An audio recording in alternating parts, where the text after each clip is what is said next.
भिवानी में दहेज की भेंट चढ़ी एक और बेटी, परिजनों ने की न्याय की मांग। दहेज में बुलेट मोटरसाइकिल ना मिलने से नाखुश था लड़का। लड़की पक्ष ने लगाए लड़की की हत्या के आरोप। लड़की के शरीर पर चोट के निशान। लड़की पक्ष ने कहा कि लड़की को मारकर फंदे पर लटकाया गया।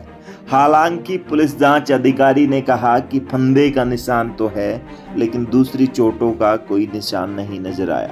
IIT, JEE, NEET, NDA, UPSC foundation के लिए अब कोटा सिक्कर और दिल्ली जाने की जरूरत नहीं, क्योंकि भिवानी के विद्यानगर में गुरुजी क्लासेस दे रहा है सर्वोत्तम शिक्षा हॉस्टल फैसिलिटी के साथ। मेरा सोमवीर नाम है, मैं गांव पुकरवा से हूँ। मैं कांता का बड़ा भाई हूँ और मेरी और कांता की शादी पिछले साल अगस्त में 21 को उनकी हुई थी, 22 को मेरी हुई थी। तो कल जो हमें सूचना मिली ससुराल पक्ष से कि भाई आपकी लड़की की तबीयत खराब है, मतलब एक बार आके देख लो। हमने देखा, मेरी फैमिली वहाँ पे पहुँची तो लड़की का मर्डर किया हुआ था पूरे तरीके से। और हमने मतलब पिछले जब से शादी हुई उसके बाद मतलब ऐसे लक्षण कई बार उसकी सास के माध्यम से और ये चीज़ें हमारे परिवार में मतलब मम्मी को बताई गई थी। बाद भी सास परेशान करती है लेन देन के मामले में। और शादी के बाद जो है लड़का एक बार भी ससुराल पक्ष नहीं गया तो लड़की को लेने के लिए। हमने कई बार समझाने की कोशिश की थी कि भाई ये क्यों नहीं आ रहा, भाई किस लिए नाराज़ है। तो वो उसमें चीज़ें क्लियर हुई कि वो दहेज का मतलब डिमांड कर रही थी, इसलिए वो नाराज़ थी। और अब 24 घंटे लगभग हो गए हैं बॉडी को, अभी मेरे पास उनकी तरफ से कोई फ़ोन नहीं आया है, न उनके परिवार से कोई आ रहा है कि भाई उनकी पत्नी ठीक नहीं थी। यहाँ पर कोई नहीं पूछा है। इसलिए मैं अब यही चाहता हूँ कि इस मामले की जो है निष्पक्ष जांच हो और हमारे परिवार को न्याय मिले। चोट के निशान, हाँ, चोट के पूरे शरीर में चोट के निशान है, हाथ पैरों पे। मतलब ये चीज़ पूरी क्लियर है देखने के बाद कि ये मर्डर किया गया है, सुसाइड का कोई है ही नहीं। तो क्या कितने लोग इसमें शामिल हैं और क्या मांग? इसमें जो लड़की का हस्बैंड है संजीव और उनके पिताजी राजेंद्र कलसन और उनकी माताजी जो लड़की की सासू है और उनकी बहन ज्योति, इन सभी लोगों का हाथ है इसमें। शादी की थी, कौन कहाँ रहता है? ये शादी भिवानी कोट रोड शांति नगर गली नंबर 6 में की गई थी। वहीं पिछले कई सालों से रह रहे हैं, वही एड्रेस होगा। पहले कोई मारपीट की घटना सामने आई है? हाँ, पहले मतलब मम्मी के पास कुछ ऐसी चीज़ आई थी कि भाई उसकी सासू परेशान करती है, लेकिन लड़के ने उस टाइम कोई एक्शन नहीं लिया। हमने समझाने की कोशिश की, लड़के ने कहा जैसा ये कह रहे हैं वो करो, करना ही पड़ेगा। ये लड़के की तरफ से कोई पॉजिटिव वो नहीं था। क्या मांग करते हैं? मांग तो उन्होंने कई बार इंडिकेशन दिए हैं बाइक के लड़के को बाइक का मतलब पूरा शौक था, बुलेट वगैरह कुछ किया है कि भाई हमें बुलेट मिलेगी तब जाके मैं आपके वहाँ आऊँगा, तब लेने आऊँगा। शादी के बाद वो लेने ही नहीं गया लड़की को। वो कभी आए हैं क्या शादी के बाद? एक तो बात आए नहीं, वो तो घर पे नहीं आए। जब मैं घर पे आया तो उनका व्यवहार भी कुछ दूसरे तरीके। फादर ने या उन्होंने कभी बात की है? हाँ, उनके फादर से जब बात की तो कई बार वो जमीन प्लाट का भी जिक्र करते थे, आपके वहाँ क्या रेट है। तो उस तरह की कुछ चीजें अब क्लियर होगी कि वो दहेज का ही इंडिकेशन था। बुलेट की मांग करते जी जी बिल्कुल। कौन है हमारे? क्या मांग करते हो? क्या मांग करते हो? जी, हमारी यही है कि मेरी छोटी बहन को न्याय मिलना चाहिए, सभी दोषियों को सजा मिलनी चाहिए जितने भी इस मर्डर में दोषी हैं। मैं यही। सर, मेरा नाम कृष्ण कुमार है, मैं बरहान गांव से हूं और मैं इस लड़के का ताऊ हूं। तो आज से पहले हमने कोई भी शिकायतें किसी प्रकार की भी इनके बारे में कोई लड़ाई झगड़े की नहीं सुनी, और ये घटना अचानक हुई है। इस पर कृपया जो भी जायज फैसला है वो लेके आप करो। हमें जिसने मान लिया ऐसा कोई हुई है तो उसको दंड दो, हम इसमें नाराज नहीं, लेकिन प्रक्रिया न्याय से हो। जो कोई दोषी है उसको दो। लड़की के निशान है, आपके परिवार वालों ने क्या बताया, क्या घटना घटी? देखो जी, घटना उन्होंने मेरे को यही बताया, मैं गांव में रहता हूँ। मेरे को 11:15 बजे फोन गया था, लगभग आध घंटा मेरे को यहाँ पहुँचने में लगा होगा।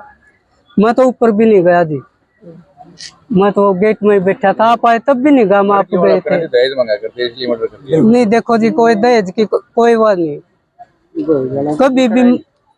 जो निशान मारपीट के चोट के निशान, उसके बाद और एतवार को सुबह उनकी सत्संग में ड्यूटी लगती है जी। तो सुबह लगभग उन्होंने जाने में भी आध पौना घंटा लग जाता होगा, बस 8 बजे से पहले जाते होंगे। सत्संग कब शुरू होता मैं तो कभी जाता नहीं। हाँ संजीव नहीं आया था? नहीं, संजीव तो बाहर घूमने गए हैं जी, गया मन तो यहाँ आके पता लगा। मैं तो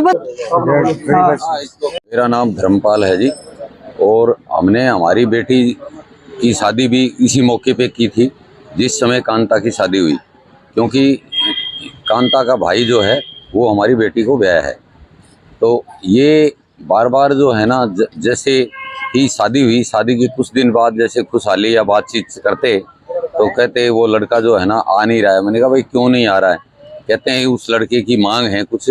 वो कहता है तू वैसे ही जो है ना एक गरीब बाप की, कंगले बाप की लड़की है और तेरी शादी मेरे से कर दी, लेकिन ये मेरी मांगें जब तक पूरी नहीं होंगी तो मैं सहरस आ करके तेरे को पीहर से लेने नहीं आया करूँगा। तो उसकी कभी वो प्लॉट मांगता था तो कभी मोटरसाइकिल मांगता था। तो घरवाले तो वास्तव में ही गरीब स्थिति में तो हैं ही। उन्होंने कहा भाई हमारे से जैसे भी बन पड़ेगा कोई व्यवस्था भी हम करेंगे, लेकिन ये अचानक ये स्थिति यहाँ तक हो जाएगी, हम लोगों को किसी को इस बात का आभास नहीं था।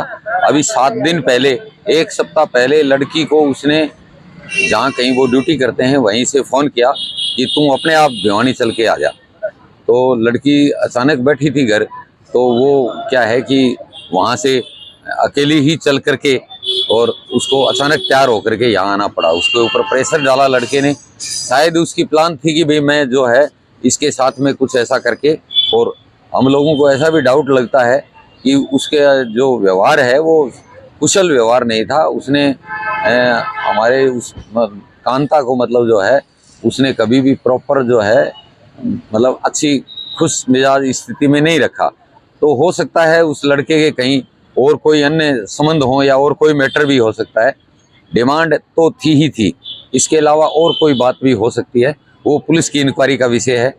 तो इस ढंग से इस लड़की का जो है मर्डर हुआ है। उसके चिन्ह जो हैं हमने फोटो के अंदर जैसे भी देखे हैं, सारे वीडियो बना रखे हैं, उससे साफ लगता है।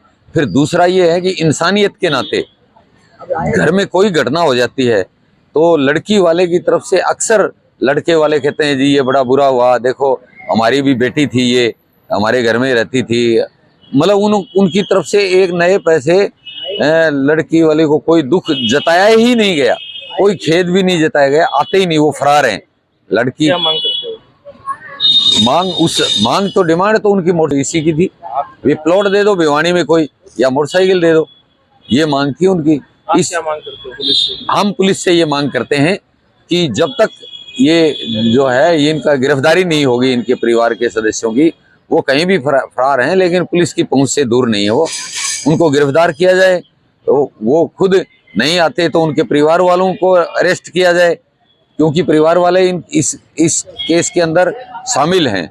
लड़की के जो पहले कपड़े थे, हमें ऐसा लगता है कि लड़की के मारपीट के समय जो कपड़े थे वो चेंज कर दिए गए हैं बाद में, और उसको ठीक से सजारा संवारा गया है, मांग टीका भरा गया है। इस ढंग से मर्डर करने वाली, सुसाइड करने वाली लड़की कोई भी अपना मांग टीका तिलक को नहीं संवारती है।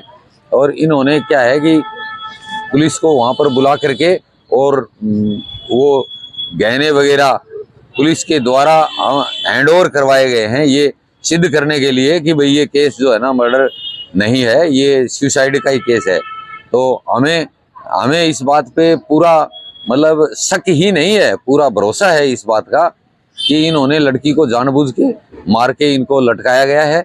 और इसके ऊपर जो है ना महिलाओं के साथ में इस प्रकार के जुल्म अत्याचार होते रहेंगे। ये सूचना मिली थी कि भाई एक लड़की ने शांति नगर में फांसी खा ली कंट्रोल रूम से। इस सूचना पर मैं और मेरे उच्च अधिकारी मौका पर पहुंचे, जहां पर देखा जो कांता नाम की लेडी थी उसने फांसी खाई हुई। वहाँ मौके पे इसके वारसान बुलाए गए, वारसान बुला के उसके भाई के बयान पर मुकदमा दर्ज किया गया 498A 304B 34 IPC का। कितने लोगों के खिलाफ? 4 लोगों के खिलाफ बयान। तो चोट के निशान मिले? नहीं, चोट के निशान नहीं थे, गले में उसके चुन्नी के निशान है। जी सर, क्या करना चाहिए? भाई परिजनों के बयान लेकर उनके मुकदमा ड्यूटी मजिस्ट्रेट नियुक्त किया गया, उसके सामने उनके दरखास्त ली गई, उसके ऊपर मुकदमा दर्ज कर दिया। अब कार्रवाई कर रहे हैं पोस्टमार्टम।